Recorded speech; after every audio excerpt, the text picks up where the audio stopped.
he was king, king over all creeping, crawling, flying things of Judge Miller's place, humans included. Buck's father, Elmo, a huge St. Bernard, had been the judge's close friend, and Buck tried to follow in the way of his father.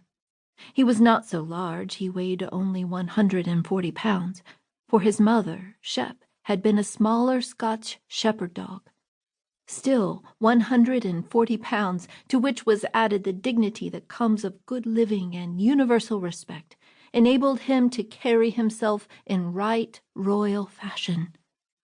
During the 4 years since his puppyhood, he had a fine pride in himself and was even a trifle bit arrogant, as country gentlemen can sometimes become. But he had saved himself by not becoming a mere pampered house dog. Hunting and running outdoors had kept down the fat and hardened his muscles. He also loved play and swim. This was the kind of dog Buck was in the fall of 1897, when the Klondike gold rush dragged men from all over the world into the frozen north. But Buck did not read the newspapers, and he did not know that Manuel, one of the gardeners, had one dangerous problem.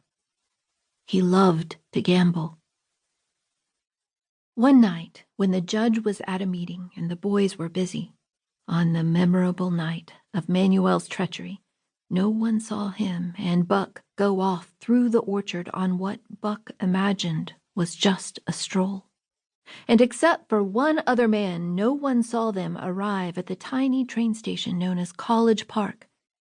This man talked with Manuel and gave him money. "You might wrap up the goods before you deliver them," the stranger said gruffly, and Manuel looped a piece of strong rope around Buck's neck under the collar.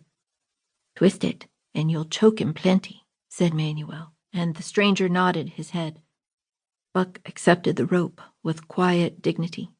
To be sure, he didn't like it, but he had learned to trust in men he knew and to give them credit for knowing more than he did.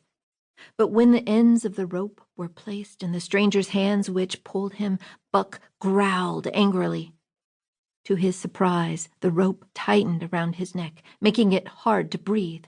Never in all his life had he been so vilely treated, and never in all his life had he been so angry. But he could not escape.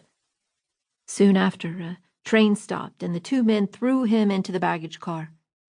The next he knew, he was dimly aware that his tongue hurt and that he was being jolted along in some kind of vehicle. The hoarse shriek of a train whistle told him where he was. He had traveled too often with the judge not to know how it felt to ride in a baggage car. He opened his eyes and felt as angry as a kidnapped king. He saw in front of him the man who had taken him, and he began barking wildly at the man and even managed to bite one of the man's hands. Buck's barking made so much noise that one of the baggage men came in to see what was going on. Seeing that the man who had taken Buck had been bitten, he asked if there was something wrong with the dog. "Yep, this dog has fits," the man lied. "I'm taking him up for his owner to San Francisco. The crack dog doctor up there thinks that he can cure him." After the train finally reached San Francisco, the man took Buck to a little shed in the back of a saloon near the waterfront.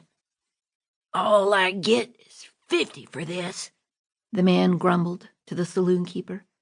Pointing to his sore hand, the man continued, "And I wouldn't do it over for 1,000 cold cash. That dog is as fierce as they come." "Stop your complaining," the saloon keeper said.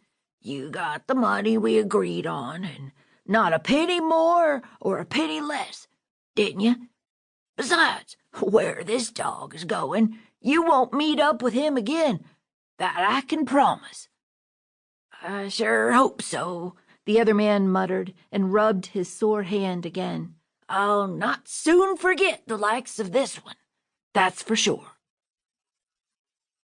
Tired as he was, Buck still tried to fight, but finally he was thrown down and held by a group of men who took the heavy brass collar off his neck.